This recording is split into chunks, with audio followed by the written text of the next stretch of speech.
예, 오늘 하나님께 아름다운 연주를 들려준 우리 허정윤 집사님 그리고 임세롬 지휘자와 앙상블에게 격려의 박수 좀 부탁드립니다.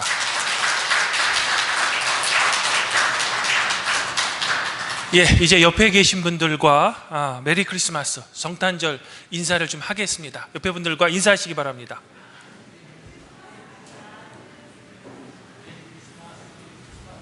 예, 인사하실 때는 즐거운 표정으로. 하나님 우리 아버지와 우리 주 예수 그리스도로부터 오는 은혜와 평강이 오늘 이 성탄 축하 예배에 참석하신 우리 팔복교회 모든 교우 여러분들에게 함께 있기를 바랍니다. 성도 여러분, 저는 성탄절이 되면 왠지 영국의 유명 작가인 찰스 디킨스가 쓴 크리스마스 캐럴이라는 소설이 떠오릅니다. 이 작품을 이미 잘 아시는 성도님도 계시겠지만 이 소설의 내용은 간단히 이렇습니다. 아주 구두쇠인 이 스크루지 영감이 어느 크리스마스 이브에 아주 오래전 자신보다 일찍 죽은 친구인 이 제이콥 말리의 유령의 인도로 자신의 과거 그리고 현재 미래를 미리 보면서 사람이 완전히 바뀌어서 이 구두쇠에서 착한 사람이 되었다라는 그런 내용입니다.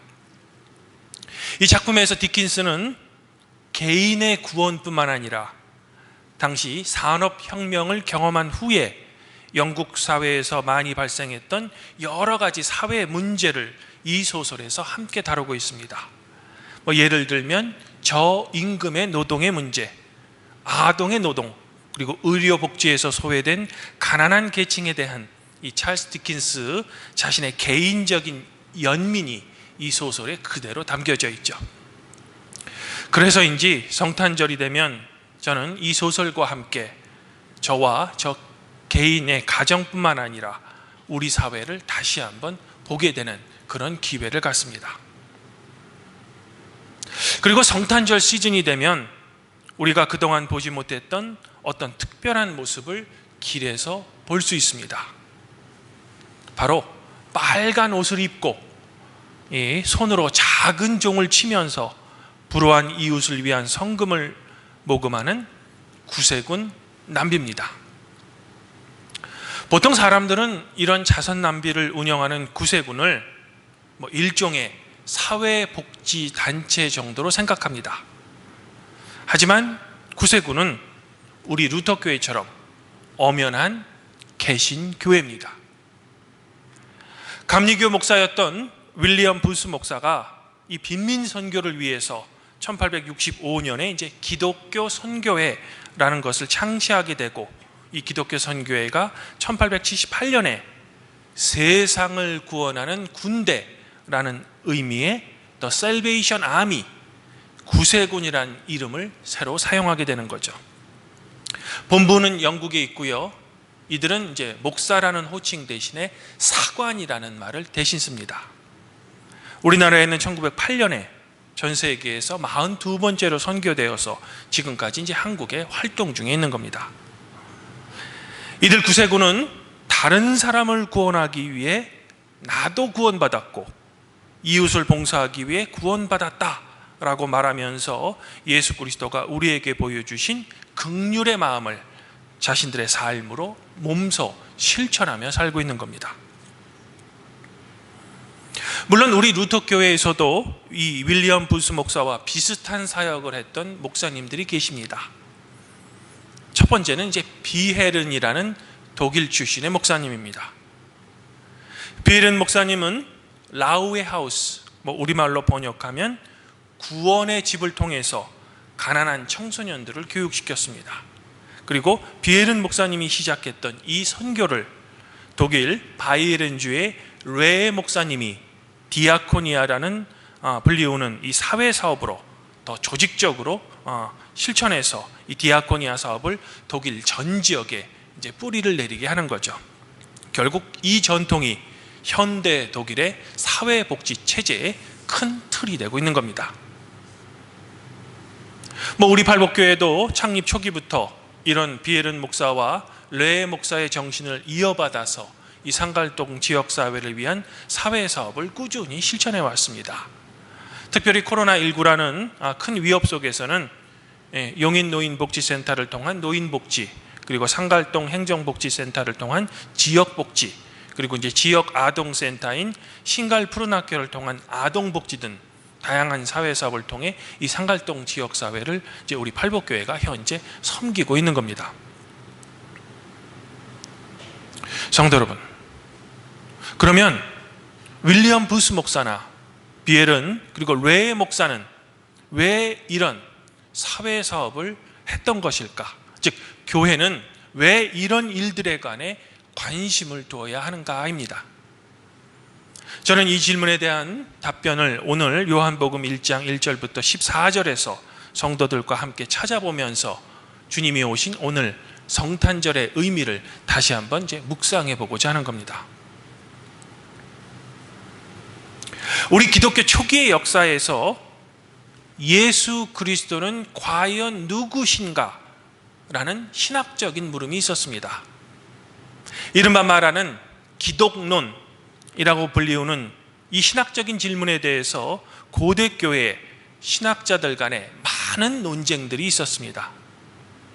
지금 이 짧은 설교 시간에 이 복잡한 논쟁의 역사에 관해 깊이 말씀드리지는 못합니다. 다만 결론만 말씀드리면 예수 그리스도는 완전한 하나님이시며 또한 완전한 인간이시다라는 겁니다. 이것을 이제 라틴어로 표현한 문구가 베레 호모, 베레 데우스가 되는 겁니다. 그리고 이런 교회의 정통 고백들이 오늘 우리가 함께 고백한 이 니케아 콘스탄티노플 신조에 온전히 담겨져 있는 겁니다. 종교개혁자였던 마틴 루터 또한 신부로서, 신학 박사로서 이런 교회의 논쟁들과 교리를 매우 잘 알았으며, 물론 루터 자신도 이 신조로 자신의 신앙을 우리와 같이 고백하기도 했습니다. 하지만 사실 루터가 더 중요하게 생각했던 점이 있습니다. 그것은 바로 루터에게는 예수 그리스도에 대한 신학적 논쟁, 그리고 철학적인 논쟁보다도 어떤 한 개인이 그리스도에 의해 붙잡히는 실존적인 문제, 그리고 그 그리스도에 대한 선포가 루터에게는 더 중요했던 겁니다. 즉 루터에게 중요한 점은 그리스도에 관한 교리보다는 예수 그리스도 그 자체였다는 겁니다. 그런데 그 예수 그리스도가 말씀이 되어서 우리 가운데 거하셨다는 거죠. 그러면 도대체 이 말씀이 되어서 우리 가운데 거하셨다라는 의미는 뭘까? 그리고 이것이 우리가 이웃을 돕는 일과 무슨 상관이 있는 걸까?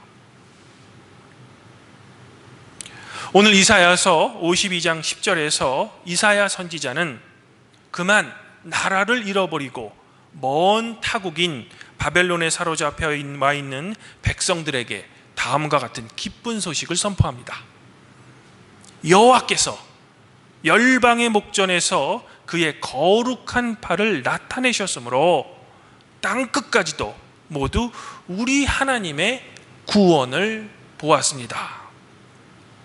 즉 하나님의 구원이 이제 곧 이스라엘에게 임할 것이다 라는 예언이죠. 하지만 당시 고대 근동의 정치 군사적 상황에서 이런 이사야의 선지자의 기쁜 소식이 과연 얼마만큼 현실적으로 가능한지 사람들은 의심했던 겁니다. 그래서 오늘 시편 기자의 기록처럼 세상의 실제적인 권력자들은 이 이사야의 선포에 대해서 두려움에 떨기보다는 야, 우리가 여호와와 그의 기름 부음 받은 사람들을 대적하자라고 선언하고 있는 겁니다. 즉 이사야의 이런 선포는 이스라엘 백성에게 그저 헛된 희망만을 주는, 실제로는 전혀 가능성이 없는 그런 낭설이다라는 거죠. 하긴 이방 국가의 눈에는 이사야 선지자의 이런 선포는 매우 현실적으로 가능성이 없는 그런 예언이었을 겁니다. 하지만 시편 기자는 하나님의 구원 계획에 대해 감히 대항하려고 드는 이 이방의 왕들을 향해 하늘에 계신 하나님께서 웃으신다라고 단언합니다. 그러면서 하나님께서는 당신을 대적하는 이방 나라의 군왕들을 아주 질그릇처럼 부셔버리겠다라고 단언하고 계시는 겁니다. 그리고 실제 우리 인간의 역사에서 바벨론은 하나님의 예언대로 페르시아에게 멸망당했고 이스라엘은 결국 조국 땅으로 귀환했던 겁니다.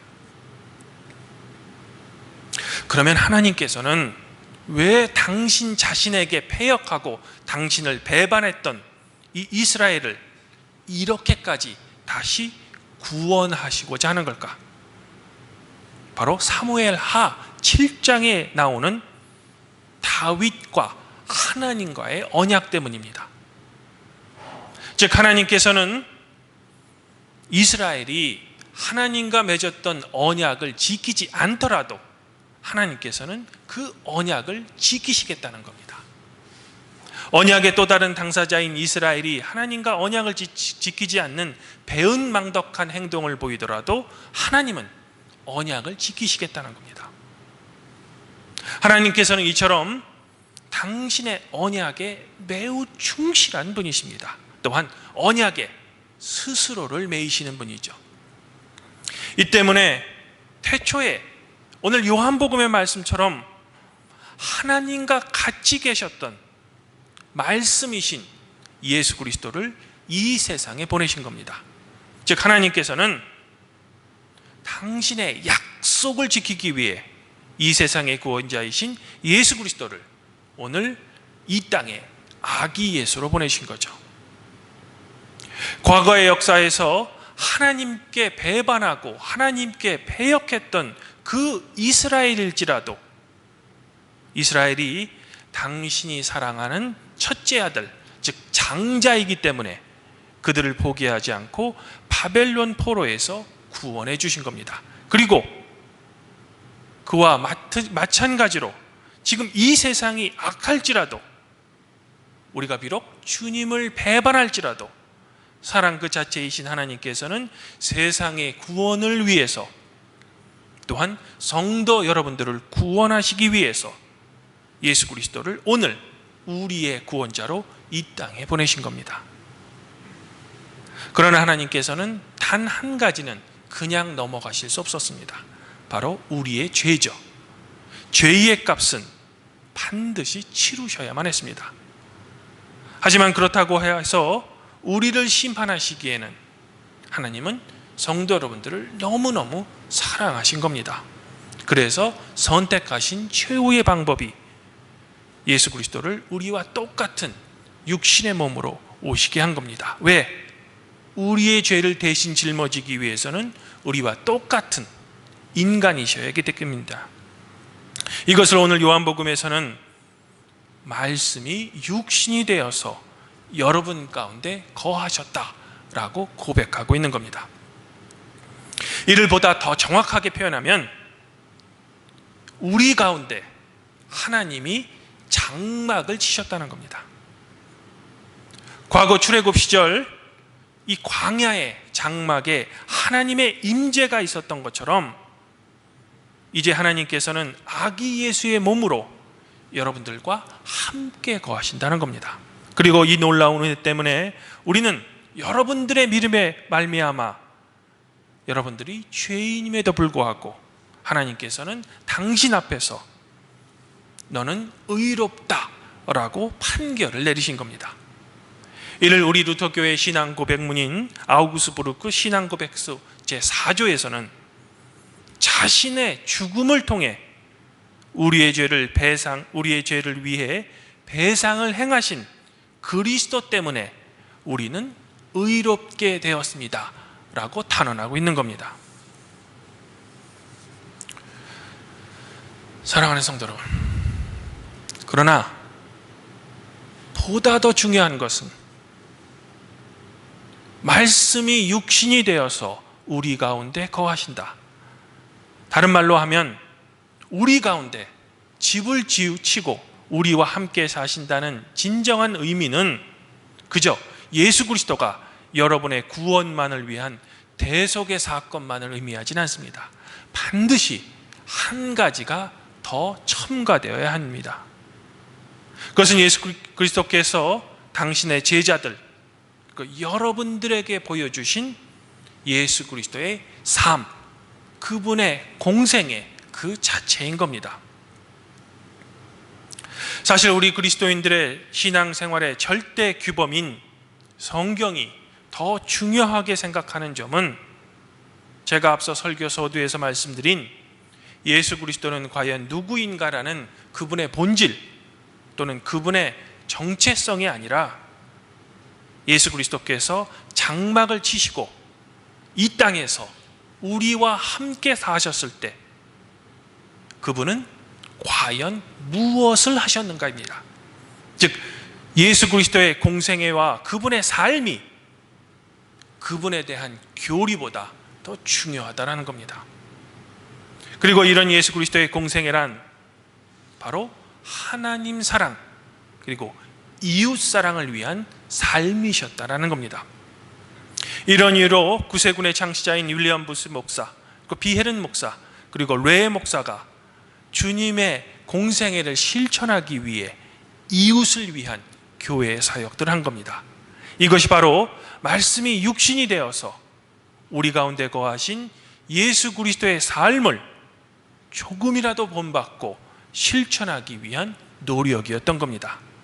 또한 이러한 이웃사랑의 정신을 주님께서 아기 예수에 오신 이 성탄절에 우리도 반드시 기억해야 할 겁니다. 왜냐하면 성탄절은 나만을 위한 기쁜 날이 아니라 온 인류의 구원을 위한 기쁜 날이기 때문입니다. 주님 안에서 한 형제자매인 팔복교회 성도 여러분, 이제 저는 루터 선집에 있는 사랑의 주님 우리를 깨우소서라는 기도문을 성도 여러분들에 읽어드리면서 저의 설교를 정리할까 합니다. 루터는 이렇게 이야기합니다. 사랑의 주님, 저희를 도우소서. 사랑하는 아들의 몸으로 우리를 거듭나게 하시고 그의 몸에 머물러 그와 함께 살게 하소서. 우리는 죄로 세상에 태어났습니다. 그러나 당신을 통해 새롭게 거듭나게 하소서. 당신의 아들 우리 주 예수 그리스도의 이름으로 기도합니다. 아무쪼록 우리 팔복교회 성도 여러분들은 루터의 이 기도처럼 여러분들을 위해 육신을 입고 이 땅에 오신 예수 그리스도의 사랑으로 새롭게 거듭나기를 저는 소망해 봅니다. 마치 크리스마스 캐럴의 스크루지 영감처럼 말입니다. 그래야 주님의 가르침을 성도 여러분들의 삶에서 치열하게 실천하시며 그 실천 가운데 여러분들을 향하신 예수 그리스도의 놀라운 사랑을 몸소 경험하시기를 함께 소망해 보고 싶습니다. 주님께서 탄생하신 이 기쁜 성탄절에 사랑을 베푸시는 성부 하나님과 은총을 내리시는 성자 예수님과 일치를 이루시는 성령의 놀라운 은혜와 사랑이 성도 여러분들 자신과 여러분들의 가정에 항상 충만하기를 우리 주 예수 그리스도 이름으로 간절히 축원드립니다. 그리하면 모든 지각에 뛰어나신 하나님의 평강이 그리스도 예수 안에서 성도 여러분들의 마음과 생각을 지키실 것입니다.